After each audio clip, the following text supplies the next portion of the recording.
Det har vært noen ukers pause her i statsvitenskap og sånt, men vi er ikke borte for det. Vi er fortsatt med. Må bare løse litt andre akademiske oppgaver innimellom, og våren er jo som vanlig hektisk for oss, men det skjer jo mye på den politiske fronten nå utover sommeren. Det er valg i Frankrike, og det er valg i Storbritannia, og det er det som er tema for denne ukas podcast, hvor vi nok en gang har fått besøk av professor Matt Matravers fra York i Storbritannia. Vi skal diskutere dette valget som nå skjer 4.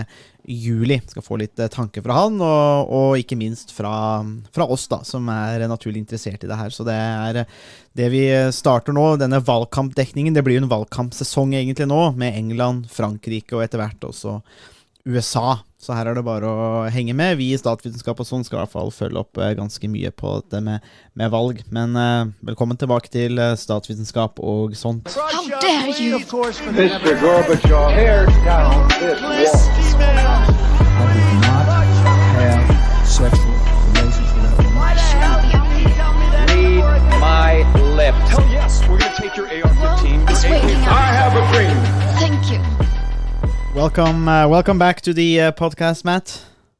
Thank you very much. It's lovely to be here. Thanks for having me. Yeah, we're it's on the 4th of July. It's going to be an election in the UK, and our one of our first thoughts were to see if we could get you back onto the podcast and help us make sense of the state of the union, I guess, in the UK, and before the upcoming election. We get a lot of news coverage, obviously, here in Norway about the struggles for the Tory party and Rishi Sunak especially, but then we have Keir Starmer, who looks it looks like Labour will sort of sweep into office, but then we also have Nigel Farage sort of lurking in the background. So there's a lot of interesting things here to talk about, but if we can just start off, just nice and easy, could just, what's your sort of feel of, the politics or the state of the union in the UK right now? Sure, yeah. The easiest thing to say is, unless the polling is very, very wrong, catastrophically wrong, there will be a Labour victory in 3 days' time on Thursday. That's the one thing that seems bankable. Almost everything else, though, is up for grabs. It's not clear how big the majority will be. It's not clear how the Labour government will govern. What's particularly not clear, in a sense, is what will happen to the Conservative Party, because the Conservative Party is undoubtedly in quite serious trouble. It's had a bad campaign, but even if it hadn't had a bad campaign, it probably would have been set to lose. So, one of the interesting things about the election, I think, goes back. There's a useful quote back in you two are young, but back in 1979, when Mrs. Thatcher beat James Callaghan. James Callaghan was in a meeting apparently about strategy and so on, and I can't remember the exact quote, but said something along the lines of, that there are times when the people just want a change, and it is set, and it's going to happen, and nothing can shift that narrative. And I think that was probably true, even if the Conservative Party hadn't had such a catastrophic recent few years and campaign. But it's undoubtedly become sort of more acute because of the state of the Tories.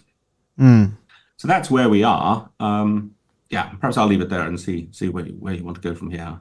But one thing that seems to characterize the current election campaign is that voters seems to be a bit fed up with politics, and some newspapers write about voters' apathy and sort of lack of interest. Do you think voters in the UK will actually turn out to the voting booths in the end and vote as the polls predict, or do you think there could be some surprises as well after the election? It's a very good question. In one way, it certainly doesn't feel like 1997. So I remember when Tony Blair won, and that felt like a sort of national celebration. I mean, he almost, football star or pop star like walked up Downing Street. There were people cheering. 97 felt like a genuine moment of not just of change, but of kind of celebration and commitment. And Harold, you're right. All the evidence is that there is a degree of apathy. There's certainly a very significant loss of trust in politicians. I think it's probably a bit unfair that lots of people, interviewed on the news in Vox Pop type things will say they're all the same. You can't trust any of them. I think that is a bit unfair. I think Keir Starmer has set out to try to restore trust in politics. But let's face it, we've had 8 years now of lies, effectively. There isn't really a politer way to put that, starting, of course, with the biggest lie, which was Brexit, where nobody now doubts that the Leave side systematically misled the people about what the results of Brexit would be. Claims such as we will have all of the benefits, there will be frictionless and trade, there will be no paperwork, there will be an extra 350 million for the NHS. All of those things turned out to be false. It must be said the Remain side also misled George Osborne, saying if we vote for Brexit, there'll have to be an emergency budget within a week. And of course, there wasn't. So, and people notice when things the politicians say will happen don't happen. So we've had that. And then, of course, we've had Boris Johnson, who, whatever one thinks of his substantive politics, undoubtedly has a personality that, in a sense, it was regarded as funny that he was a charlatan and a liar, and people had kind of priced it in, as they say, until they stopped pricing it in. And suddenly, I think the pandemic, brought a seriousness to politics that didn't suit Johnson. So Johnson further undermined trust in politics, and then. I mean, reciting this, it makes me laugh in a rather hollow way, because, of course, we followed Johnson with Liz Truss, a woman who famously lasted less long in number 10 than a lettuce lasted. One of our newspapers ran, will Liz last longer than the lettuce? And the lettuce outlasted her. And so, it's not a surprise, really, that the population feels that politics as a whole is not something to be trusted. I think that's played to the advantage of Keir Starmer. I'm sure in Norway, I'm sure everywhere, there's a story that Keir Starmer is a kind of very, very boring, personality-less person. And I think, I'm not sure whether that's true. I've never met him, don't know him. But I think he's done very little to correct that. And that's partly, or possibly, I think, because he sees the advantage of being thought to be, not Boris Johnson, not Liz Truss, not Nigel Farage, but a competent, boring person who'll run the country properly. And I suspect he's right about that. But do you think there is a situation where you have sort of policy differences between the two major parties, the Labour Party and the Conservative Party, while some voters, they think that sort of underneath the surface, the politicians are more or less the same, regardless of which party they belong to? I read an interview this morning with a nurse, and she was asked which party she was going to vote for, and she said, well, the choice and the election is more like choosing which kind of STD you want. And that's sort of that's a very sort of bleak and not very encouraging view of politicians. It seems like some people think of politicians, regardless of political party, as more like a plague rather than someone who could actually govern and rule the country. So the question is sort of, is it possible that the polls underestimate the turnout, and that the difference in the end will be smaller between the Labour Party and the Conservatives, because people either don't vote or they vote for Reform UK, the Greens, the Lib Dems, and other parties? It is possible. I think the pollsters are being relatively honest in saying that they don't really know what turnout is going to be like. I think there are a couple of things that will mitigate against a low turnout. One is that an interesting feature of British politics, I think, in over the last 10 or so years, has been public awareness of tactical voting. So partly because of the rise of UKIP and now Reform, and partly because of the sort of slightly Lazarus resurrection of the Liberal Democrats, the population is more aware now of the disadvantage of the first past the post system, where, if you live in a constituency and 30% vote Labour and 30% vote Liberal Democrat, but 40% vote Conservative, then you end up with a Conservative, even though you've got 60% on the left and only 40 on the right. That didn't used to be in the public consciousness. It now is, and because of the polls, a lot more constituencies are not safe. And that might actually mean that people come out because they're convinced that by voting they can make a difference. Whereas in large numbers of constituencies in the past, you never really made a difference because the seat was safe. I think the broader question, and I think this probably applies to all countries, it'd be interesting to know what you think about Norway, is that it strikes me that there's a question about who's to blame for this circumstance. Is it the politicians who aren't honest, or is it the people who penalize honesty? And I genuinely don't know. I mean, it sometimes strikes me that the population sort of spends 4 years demanding honesty of politicians, but then it spends 6 weeks during the campaign penalizing honesty. And that makes politicians very reluctant to tell the truth about certain fundamental matters. So I think undoubtedly there's a phrase used quite a lot in the UK during this election, which is a conspiracy of silence. And there are two areas where there's clearly a conspiracy of silence between the Labour Party and the Conservatives. One is Brexit. So Brexit has not been mentioned at all as a big thing in this campaign. The Conservatives don't want to mention it because they don't want to reopen. Well, they don't want to be challenged on what happened to all the promises. So they barely mention it. I mean, and let's face it, if Brexit had been a success, this would be an election where the Conservatives would be running entirely on, look, we promised 350 million, we've delivered it. We promised frictionless trade, we've delivered it. They haven't delivered those things, so they don't mention it. Keir Starmer, I think completely correctly, has worked out that strategically, if he raises Brexit, he opens up the front of being attacked as wanting to reverse it. So he can't gain by mentioning it. So Brexit is barely mentioned, despite the fact that it's the most significant event probably since the Second World War in terms of its effects on British GDP and so on. The other thing that's not mentioned is the genuine state of our public finances. An independent think tank came out the other end of last week and said neither party is being honest about how much money is needed, about the state of the country, about public spending, and are you going to go for public spending cuts, further public spending cuts, or are you going to go for higher tax?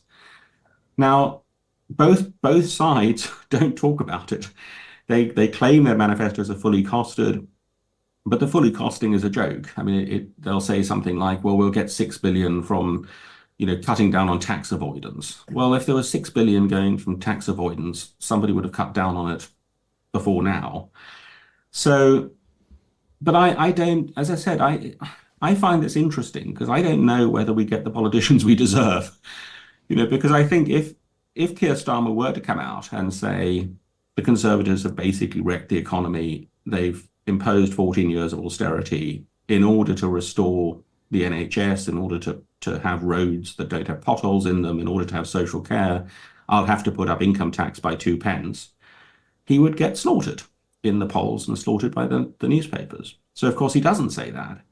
But then to go back to Harold's question, I think you then get some parts of the population who rightly think, well, the politicians, it doesn't make any difference who you vote for because they're both saying identical things. So I think one of the great known unknowns about this election is what will Labour Party, assuming they do form the government, actually do? Because although they've talked in detail about 6 pledges and fully costing, actually there's very little detail. So we will only discover the nature of the government once it's in power. If Keir Starmer is sensible, which I see, it's all the evidence seems to suggest he is, he may very well do quite unpopular things in the first 2 years. Because if you're going to put up taxes, if you're going to do things that are needed but unpopular, do them immediately, hope to reap the benefits in the second half of the parliament and to get re-elected. Mm. But I am a bit dismayed by the quality of debate here, because the UK, I mean, Harold knows the UK well, having studied here, but a long time ago now, and I think people don't realize just the state of the UK. It really is in an appalling state. 14 years of austerity combined with the pandemic and the war in Ukraine, basic services don't function. You can't get to see a GP. You can't get to see a dentist. There are people who are doing their own dentistry work at home and then ending up in hospital because they've tried to pull out a tooth. There's a Lithuanian surgeon was on the news the other day saying 80% of his clients now are coming from the UK because the NHS can't cope. Our social services can't cope. Birmingham, the city of Birmingham, largest city outside London in the UK, went bankrupt the other day. I mean, the country is in very, very dire condition, but nobody can be honest about what it's going to take to get us out of that. And that I think is an indictment of the people as well as the politicians, and certainly of our media. I think that's I think you raise a lot of good issues here, because I think sometimes it's very easy to blame the politicians for not being honest, but then if you go out with the sort of honest solutions or ideas, especially about taxes or whatever, then you're getting slammed, because we only want promises, and then when you get into power and you obviously cannot fulfill all those promises, then you're slammed for being a liar or and stuff like that. So it's a sort of weird dynamic here between people and the politicians. But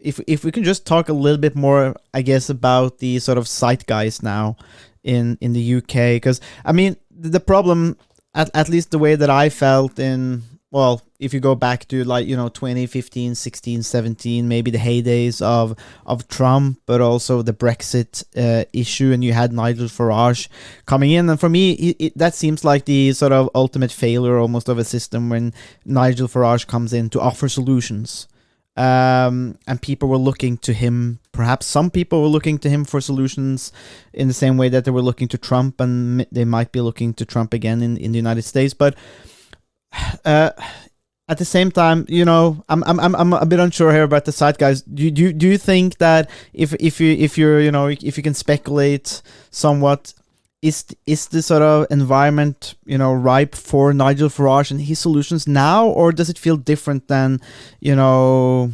8 years ago?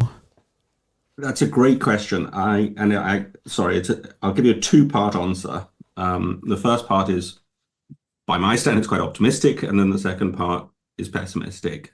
Or the second part is a guess about what Nigel Farage is doing. So the first part is, I think we had our populist moment, as you say, in 2016, and the zeitgeist is not right for it now.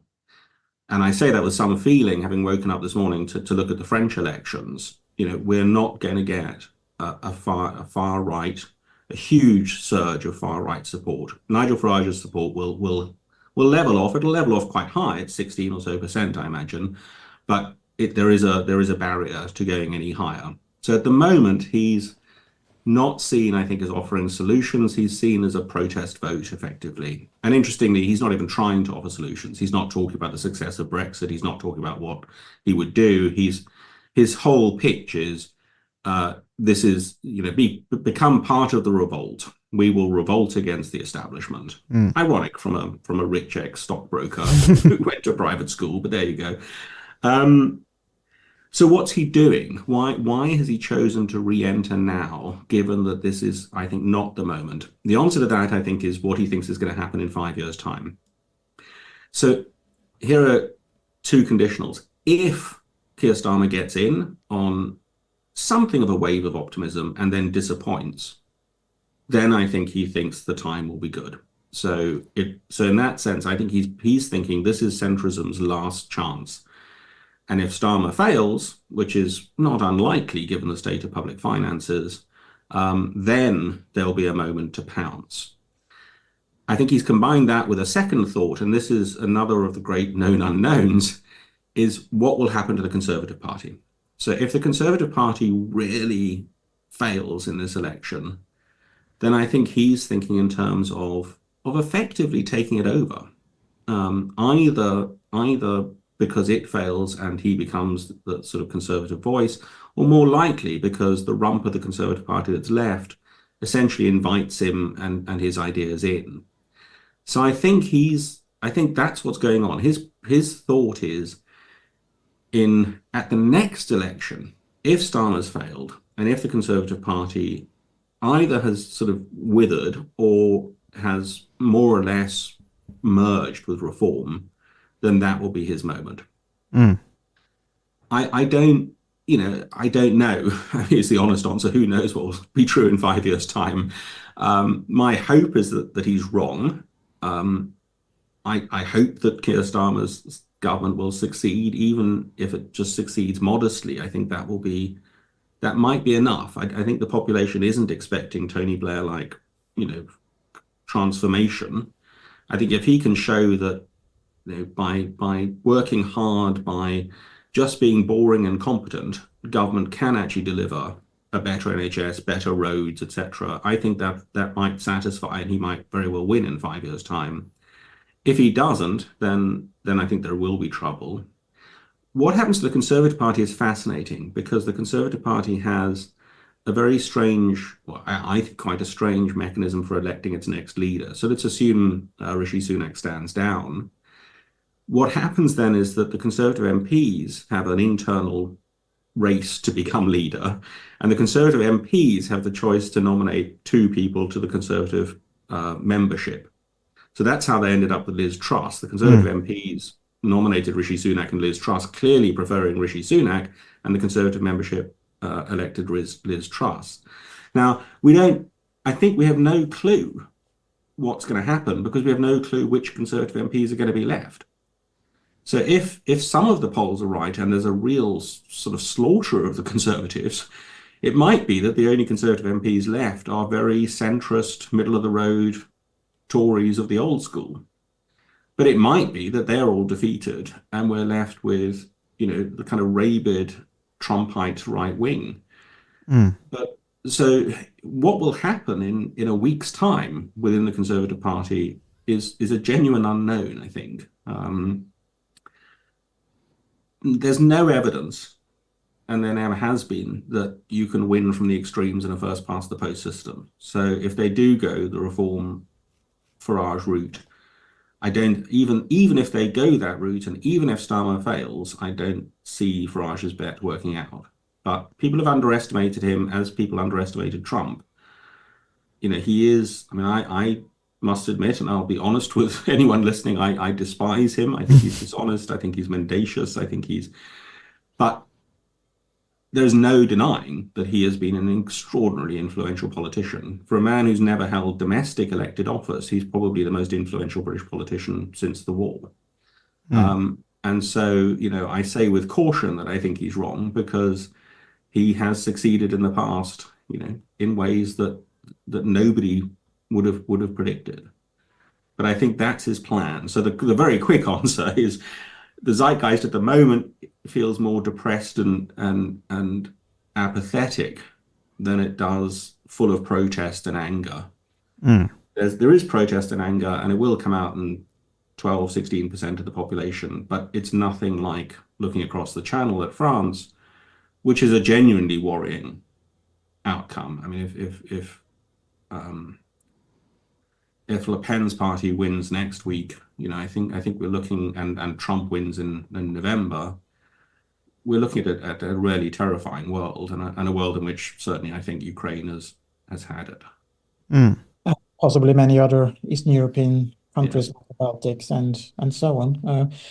It seems like that whatever the election will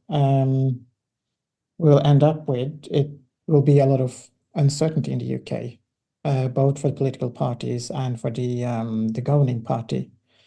And you mentioned it already about the public finances and so on. But what kind of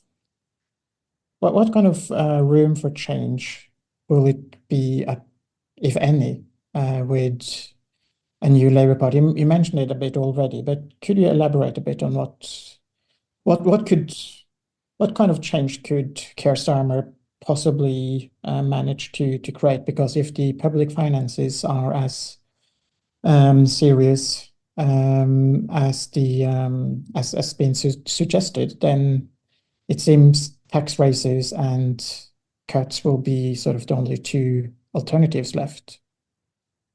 It's a great question. I think, look, governments can do quite a lot even without money. I mean, one thing that Starmer's been clear about is trying to reduce regulation around planning, for example. There was the head of a pharmaceutical company who's expanding massively because they have the patent on several of the new obesity drugs. They're trying to build factories, and he was on the radio saying, we don't build factories in the UK because it takes 5 years to get through the planning process. It takes 2 years in other countries. So if a Labour government coming in, it can do things that don't cost money. It can reduce regulation. It can try to get better investment. There's a fair chance that some investment has been held because people don't tend to invest in the run-up to elections because of uncertainty. So I think there will be things that the Labour government can do to improve the quality of life in the UK, even if not dramatically. I think the bigger question, or the bigger issue that Harold's question reveals, is we don't really know a lot about what Keir Starmer might do, and we don't really know a lot about how strategic he's been in what he's said. So there are people here's just a true story. I mean, here are some facts, and then we'll see what you make of them. There are people on the left of the Labour Party who despise Keir Starmer, and the reason they despise Keir Starmer is that when Corbyn was got rid of, Keir Starmer promised, and there's no doubt he did, basically to deliver the Corbynite manifesto, but with competence instead of with Corbyn. So he committed himself to all kinds of things. Just give you one example, the abolition of student tuition fees. By doing that, he got the support of the Labour left to become Labour leader. He then spent several years purging the Labour Party of the left, including, of course, Corbyn, who's now no longer a member of the Labour Party, and basically ditching those promises. So he just came out straightforwardly and said, I said I'd abolish tuition fees, but frankly, it's unaffordable. We won't. So he's on, he has a track record in a sense. I mean, if you're on the left of the Labour Party, what you say is he has a track record of lying. If you're someone like me who tries to be, for the moment, optimistic, you think, well, he has a track record perhaps of saying what's necessary to get into power and then delivering what he thinks ought to be delivered. So it's a weird thing to say, but the slightly optimistic view is that he's not telling the truth because actually he wants to do more, and he thinks doing more is politically unpalatable, or at least he thinks it's better to be quiet, get elected, and then do what he wants to do. He is on the left of the Labour Party. Historically, he has been. So I think his instincts are left of centre. I mean, not just left of normal centre, but left of Labour centre. They committed themselves to certain financial rules, and that's the basis on which the independent think tank said they can't afford it. But if you examine those financial rules carefully, you see that there's a lot of wiggle room. So that the most famous is that they've constantly say they're committed to is that in the fifth year, debt as a proportion of GDP will fall.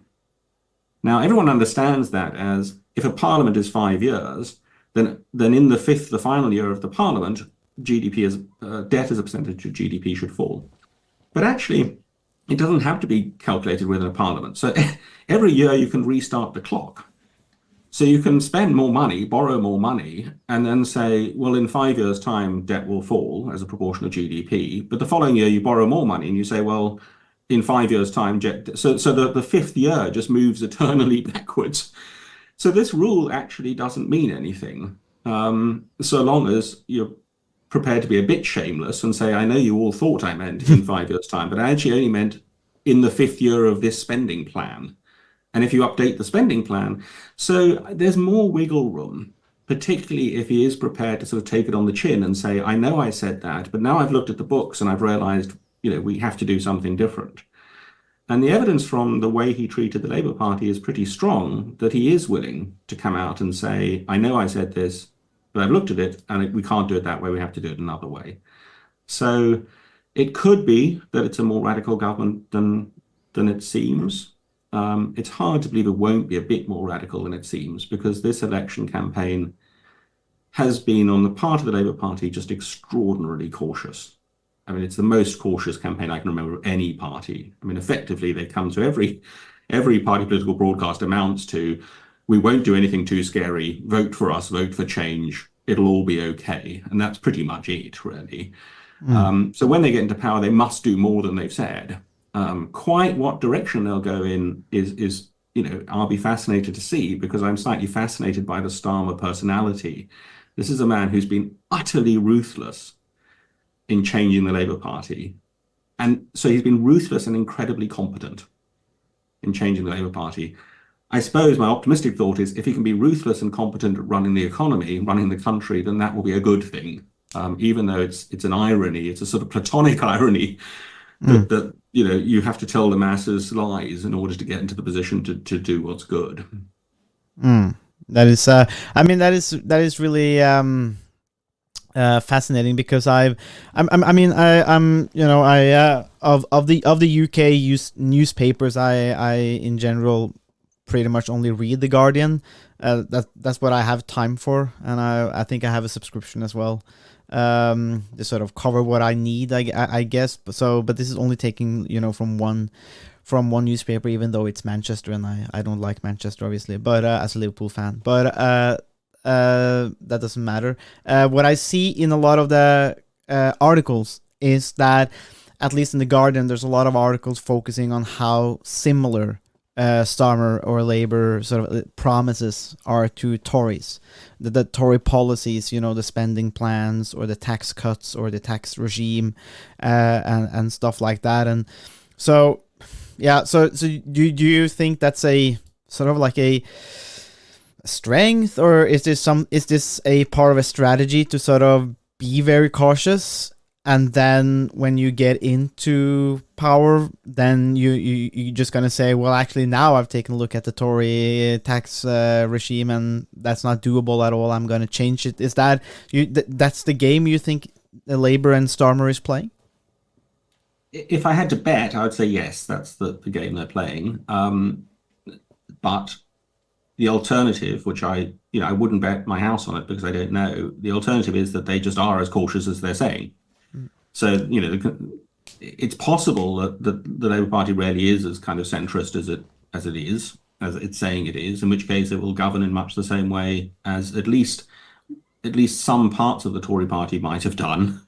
But it's possible that it's possible what he's thinking is, it's been described as sort of holding the Ming vase strategy. He's got a 20-point election poll lead. Why say anything to disrupt that, particularly as the Conservative Party campaign has been so terrible, from that opening moment where Rishi Sunak emerged to say he had a plan, but he didn't manage to plan to have an umbrella, through, all kinds of problems now, betting scandals. I mean, you name it, they've had a disastrous time. So if you're Keir Starmer, why do anything else? He's going to win on the basis of saying nothing. Anything he does say will make somebody cross. But that does leave your question unanswered, which is, okay, so what happens on Friday? And I think one of the interesting things about this election is we will find out on Friday and in the subsequent weeks exactly what he does want to do with power. What we know is he wants power, and I don't think he wants power for its own sake. I don't think he's a Boris Johnsonite at all. I think he wants power to do things. It's ironic that we've had 6 weeks of campaigning and we don't really know what he wants to do, and so we'll see. I mean, the other thing to say is, and we should mention them, because I think this election will see a resurgence of the Liberal Democrats. And there is a possibility that if the Tory party really does as badly as the worst opinion polls suggest, the Liberal Democrats could become the official opposition. I think it's very unlikely, but they could overtake the Tories. Now, if that were to happen, I think the shape of British politics becomes very different, because the Liberal Democrats, would propose more taxes, more public spending, certainly rejoining the EU. So suddenly the dynamic of the top two parties would be very different. I think it would be a good thing for the UK. I don't think it's going to happen, but on the worst projections for the Tory party, that would be a possibility. And the Liberal Democrats, I think other people will say, well, it was their fault. They went back on crucial promises, but it's interesting that they formed the coalition with the Conservatives that introduced a lot of austerity and so on, and they were the ones who were punished, and I think unfairly punished. And so it is good to have them back in the mainstream of British politics, and they will certainly outperform, reform, and that's a good thing. So the centre will, to some extent, hold no matter what, most likely. I think it does for the moment. And as I say, I think the really significant danger is that Starmer and the Labour Party can't turn things around, because I think their support is what's often described as soft. It's not like Tony Blair. And if in 5 years' time things have not got better, I don't see a centrist politician being able to sort of say, well, just give us more time. I think then, I don't know whether it would be Farage, but I think you would see sort of what's happening in France happening in the UK because of disillusionment. So I do think it's sort of, the centre is holding, but it's also, it's also on a kind of notice that it better deliver this time. That's a quite dramatic situation, even if doesn't seem like there is much sort of difference policy-wise between like Labour Party and the Conservatives at the moment. So it's kind of maybe the current situation concealed the sort of dramatic situation underneath. Sorry, I'm in a building where the windows open automatically without my doing so, and they make a lot of noise. So can I just wait for this? Okay, could you just repeat that? Sorry. Yeah, no, it's the current situation looks a bit like one where the differences between the Labour Party and the Conservatives doesn't seem to be sort of huge when it comes to the policies they're actually suggesting in the election manifest, but then that kind of those kind of small or narrow differences sort of conceal the sort of underlying dramatic situation where the centre is more precarious than what it actually looks like. Yeah, I think that's true. But I think the other caution is that when one talks about the Conservative Party and the Conservative Party manifesto, I think that there's a genuine question about, whose manifesto is that? Or at least how many parties is the Conservative Party now? So it's not at all clear to me if the Conservative Party, let's imagine they won on Thursday, would they deliver a centrist agenda? Well, possibly not.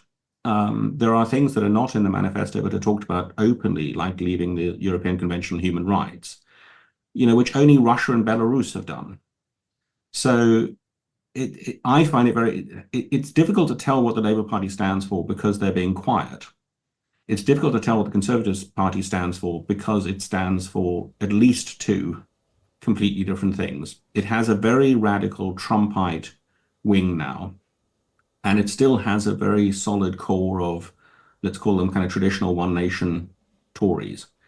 So it's actually quite hard to say that the Conservative and Labour Party manifestos are similar or their policies are similar, because we just don't know what the Conservative Party is going to morph into. And it could well, depending on who wins, which seats, it could well morph into something that is really quite like a far-right Trumpite sort of party of disruption. And it is extraordinary to think that a Conservative Party, who's supposed to do what the name suggests, conserve institutions and so on, are openly talking about it breaking international law, openly talking about leaving the European Convention on Human Rights, creation of Churchill and the post-Second World War world, openly talking about immigrants and migrants as invasions, as hordes, openly talking about further cuts to welfare bills, about welfare scroungers. So there's one wing of the Conservative Party that is nothing like the centrist manifestos that are there. And in that, and which wing of the Conservative Party emerges from the ashes of this election will determine a lot of the future of British politics, I think. That is, it's quite interesting times ahead.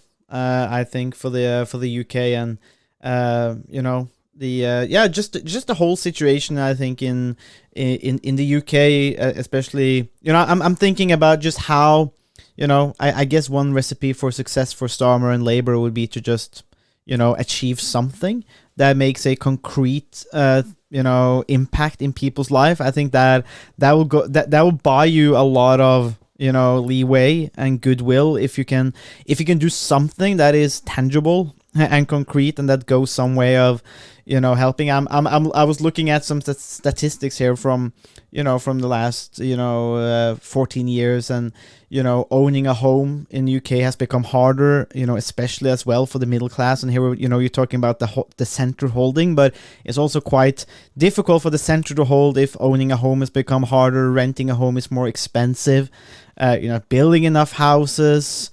You get more homelessness. I mean, so I'm thinking if they can deliver something concrete rather than just vague ideas about national sovereignty and glory, you know, the glory days. I think at least that's my sense, that people, you know, we're talking about the zeitgeist. You know, maybe in 5 years, if they don't deliver, the zeitgeist will, you know, you will have that revolt. But I think maybe now the zeitgeist is that if you can actually deliver something concrete, then I imagine you can actually be rewarded for it. Yeah, I think that's exactly right, and I think that's what he's working on. So if the specific 6 things he has pledged to do are very modest, but I think you've nailed it. They're modest because he wants to deliver them. He wants, and to deliver them quite quickly. So in a year's time, he wants to be able to say, we're building more houses. You know, by using some of the private capacity in healthcare, he wants to be able to say, we've reduced NHS waiting lists. Now, even if you've only reduced NHS waiting lists by 10%, and you've still got thousands of people waiting, you're absolutely right. So long as he can say, look, you know, we have delivered the things, and we've restored a sense of competency and to government. And I think that'll be across the board. You know, if I were Starmer, one of the first things I'd do is reappoint an independent and powerful ethics advisor to advise on integrity in government. Because again, people are sick and tired of the corruption, sick and tired of the Boris Johnson one rule for us and another rule for everybody else. And as you say, it's a very small thing. But if he can rack up these small things, I've come into power, I've restored dignity, I've restored integrity, I've started to build houses, I've started to reduce the waiting list. You know, I think you're absolutely right. It's not going to take, you know, I don't think he's going to be judged by whether he's transformed the country. I think he's going to be judged by whether he's restored the sense that government can actually do things and make our lives better. And it goes back in lots of ways to, I think, Harold's earlier question about, you know, people's not just apathy, but their thought that all politicians are the same and it doesn't make any difference who you vote for. And I think if Starmer can show that it does make a difference, even if a small difference, then I think that will go a long way to building support for him. He's not hugely popular. I think the media overdoes this. The media overdoes you know, people don't like Starmer. The truth is his approval ratings are about the same as Johnson's when Johnson came in, and Johnson was apparently the great loved character. The truth is people don't generally like politicians. I don't think Starmer's particularly disliked, but I think he is selling himself as, you know, trust me, I can do things, and I can restore government to. He keeps using this phrase, restore politics to service. And I think if he can deliver even small things along those lines, then exactly as you say, that will be enough. People are fed up with the kind of chaos. It's not just that the country's gone backwards. It's the sense that Westminster has just been a chaotic place, you know, at best, and at worst, it's been a corrupt and chaotic place. I mean, when it emerged that, you know, so it appears, I better be careful so I don't put myself in court for saying things. It appears that a Conservative, having learnt about Rishi Sunak's decision to have a surprise election, went out and put a bet on. Now, in the grand scheme of things, that's a trivial. You could even think it's just a misjudgment, a mistake. But given the current narrative, given everything that's happened under Johnson and Truss, within seconds, what's being talked about isn't that just typical? They're just in it for the first thought they have when an election is called is not how can we be of service to the country, but how can I make £200 out of this by putting a bet on? And that whole story of they're in it for themselves, they're all corrupt, they're all incompetent. I don't think that story is yet fixed. So I think you're right. If Starmer can do small things, and there's every evidence that he can. I mean, as I said, when you look at the ruthlessness with which he delivered change in the Conservative Party, if he can bring that level of control, then I think he will be able to make progress in these modest ways, and I think that will have a big effect.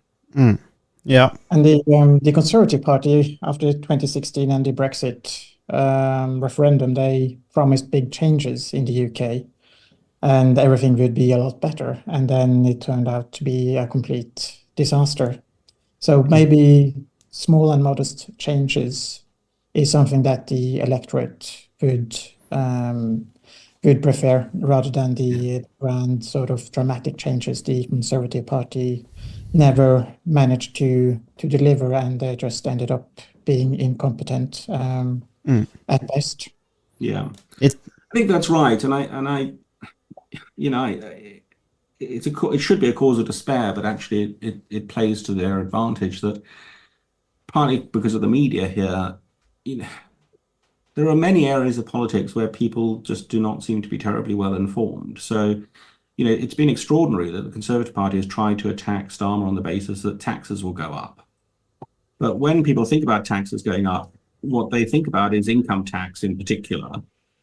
So income tax is 20p or 40p in the pound. They think about 22p or 42p or 45p. Actually, tax has gone up enormously under this government, not least because they've frozen the threshold, so the point at which you start to pay tax. So the overall tax burden here is higher than it's ever been. And interestingly, both the Conservatives and the Labour Party have committed to continuing that freeze on tax thresholds.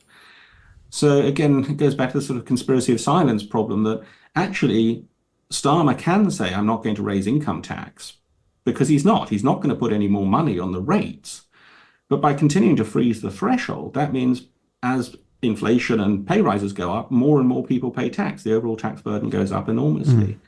It's just a remarkable feature, I think, of our public discourse, and this might be true all over the world, that, that it seems like a technicality, but actually it's equivalent to raising huge amounts of tax.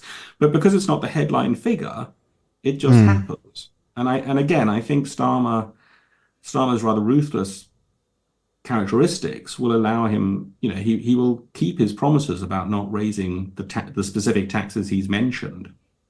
But that does not mean he won't freeze thresholds, he won't raise other taxes, he won't.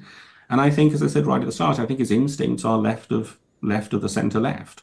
So I think his instincts are to try to use public money to provide services and public goods. And he'll do, he's got space to do some of that without breaking the headline promises. Yeah, it'll be interesting to see. I mean, we're running just above a football match, one half of a football match, and maybe the election and will coincide with with England finally winning a major trophy again. I don't believe it. I have more hope, I guess, in Starmer doing well than England doing well at the Euros. But I think in terms of political science terms, I think it's interesting in a way that for me it makes sense if a politician and a party would campaign on minor promises and no promises of changing the world into a better place, because that's more feasible, and it's also much more realistic because we're they're not Jesus. So, and if you believe in some sort of liberalism, you would think that people can actually, create and do good things on themselves, and that the wealth of the nation, so to say, does not depend on one man, like Boris Johnson or whatever. So, for me, it makes sense and interesting to see. And I kind of hope that's the outcome, if I may say so, because that could be sort of like an antidote to the Trumpist sort of narrative of you need a strong man to sort of get things going and get the country going. Because I don't think that's the case, but it's sometimes it's hard to dispute that narrative. So, yeah. Any final words, Matt, before we leave this episode? I having watched England for quite a lot of yesterday's game, I'm no more optimistic than you are. Of course, as an Arsenal fan, so he's not to winning. But I suppose just to end on the serious point you raised, I mean, I think one reason to hope for what you're hoping for, a competent government committed to public standards and so on, is precisely because the world overall is looking dangerous. And, I think a right-wing government in France, a Trump government in the US, then I know the UK is not, a global power in any sense anymore, and it's of course not part of the EU, but I think having a functioning government in the UK utterly committed to the rule of law, utterly committed to the international rule-based order, committed to working better with the EU, committed to supporting Ukraine, that has to be a good thing, just to try to provide some sort of ballast to what seems to be happening elsewhere. But more will become apparent on Friday. So thank you very much for having me. I hope that was of some use. And perhaps when there's a Norwegian election, we can have a chat about what's happening in Norway.